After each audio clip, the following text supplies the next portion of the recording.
नमस्कार अनि मिठो सम्झना सम्पूर्णमा।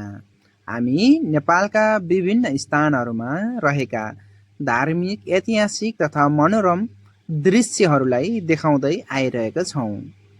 अवश्य पनि तपाईँहरूलाई जानकारी छ, विभिन्न स्थानहरू हामीले यस भिडियो मार्फत देखाउँदै तपाईँहरूलाई मनोरञ्जन दिइरहेका छौँ।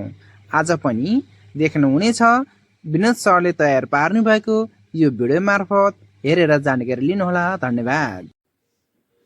तपाईहरु दृश्यमा देख्न सक्नुहुन्छ नाम्चेको यो पश्चिम भेगमा रहेको करिब 6000 मिटर हाइटमा रहेको यो पङ्ने हिमाल, त्यसपछि क्रमशः अलि टाढा देखिएको यो तासिलाप्चा हिमाल, जसको उतापट्टि चाहिँ चाइना छ, त्यही भएर उसलाई चाहिँ चाइनिज नाम अनुसार तासिलाप्चा राख्न गएको भन्ने चाहिँ हुन्छ।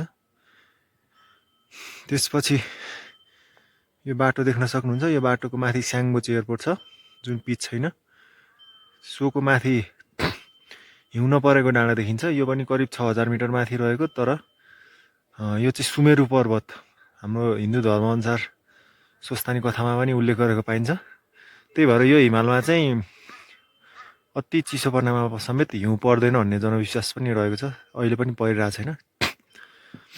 त्यस्तै यता हामी टाढा एउटा ढल्किरहेको दृश्य देख्न सक्छौँ। त्यो भनेको चाहिँ हाम्रो 6000 माथिको हिमाल आबादामलाङ हो। यो चाहिँ विश्वकै सुन्दर हिमाल मध्ये एक पर्दछ, विश्वकै सुन्दर नै हो यो। त्यसपछि फेरि हाम्रो नजिक अर्को हिमाल रहेको छ, थाम्सेरको हिमाल भन्ने।